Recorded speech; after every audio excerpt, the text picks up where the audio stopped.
Thanks for joining us on the John Mendola Show, where you're driven by McCarthy Tire and Automotive Centers. Let's talk Wyoming Seminary boys tennis. Samarth Desai joining us right now. Well, for you, you're playing number 2 singles. You have a really talented team. You guys went 11-0 in the Wyoming Valley Conference. Talk about your teammates this year.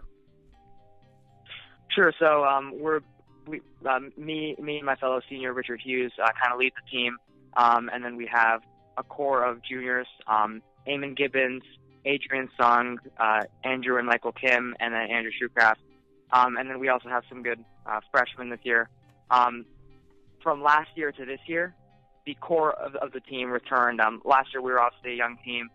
No starting seniors last year. This year everyone's back. Everyone worked hard from last season to this season. So our game has definitely taken a step up, and we're definitely ready to go. Let's talk about your game in particular.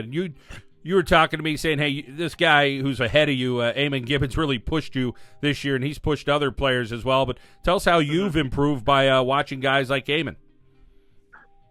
Yeah, Eamon last year was amazing, great player, and he worked so hard over the summer. He hit really often, and then coming into this season, we all knew that he was going to be really good, but I don't think any of us anticipated really the jump that he that he would make over the summer. And at first it was kind of like a shell shock, because you want your number one to be as best as he can be. You don't want there to be a gap between your number one and your number two and number three. But over the season, me and Adrian Sung, the number 3, have really been pushing ourselves to catch up to where Eamon is. And it's just so great to play with him every practice. As I said before, when the intensity of practice is sometimes even greater than the intensity of actual matches, that's a really good sign. And that kind of intensity comes from playing with kids like Eamon Gibbons, who are just so good and who are so focused on the game that they really just have a lot to teach you. So, Martha, let's talk a little bit about the bond that you guys had. You mentioned you and another senior this year trying to lead this group, but there's talent up and down the lineup. You go through the singles, over to doubles. How do you guys have fun when you're on the court and then maybe off the court?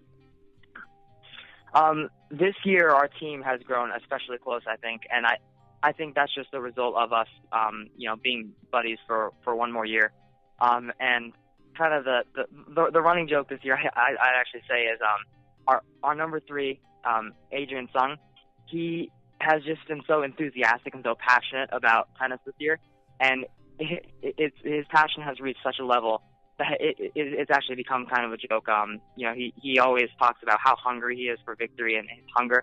I think that's just a funny way to kind of be passionate about the game, because it's something that we all half joke about, hunger for tennis, but it's also something that has to be, completely take seriously. When we play, we are able to channel that kind of joking nature, but we're able to channel it in a way where all of our energies are focused on, being the best that we can be and winning every point. And it's obviously shown in the results of our season, especially with Adrian, who's just been hitting really well this year. So, Martha, I've been covering local high school sports for more than 20 years here in northeastern Pennsylvania.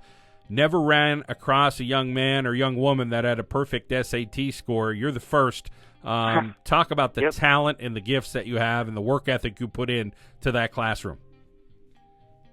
Well, I kind of see the classroom as kind of another tennis court where you have to work as hard as you can.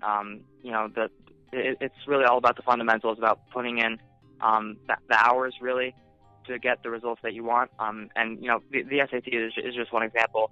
It's like any standardized test, it's a lot of knowledge, but it's also kind of a little bit of strategy, and it's all about just practicing and practicing and practicing to get the results that you want. In my case, the results obviously ended up to be pretty good.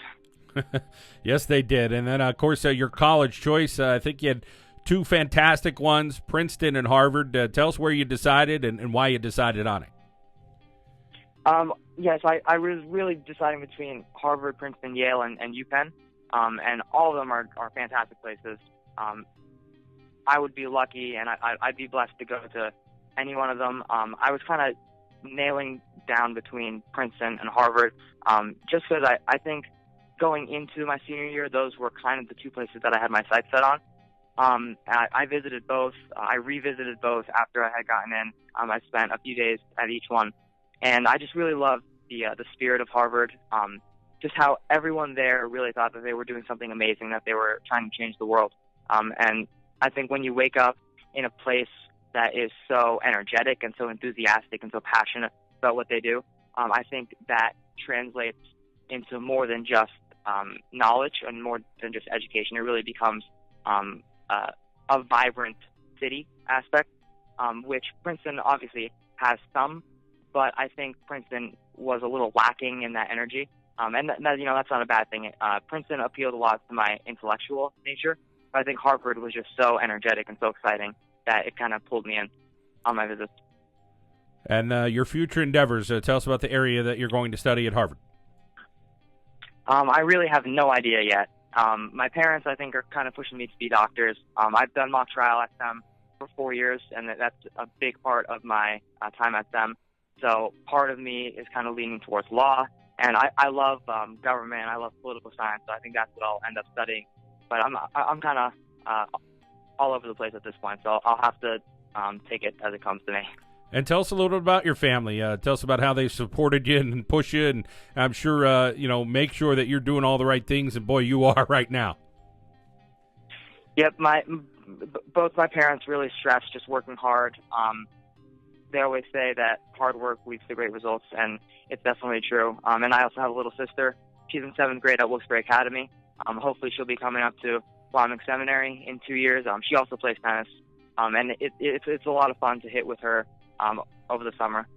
And yeah, they've just been so supportive of me throughout, all my education, all my tennis stuff, and just my entire life. Well, tennis will be something you'll be able to do the rest of your life. You mentioned your Definitely. coach, Allison Joanlanne, has been great for you, and I'm sure she feels the same about you and what you've meant to the program there at Wyoming Seminary. Yeah, definitely. Samarth Desai, a young man headed to Harvard University. Still got a little more tennis game in him here in his high school career. Samarth Desai is that young man. We are driven by McCarthy Tire and Automotive Centers.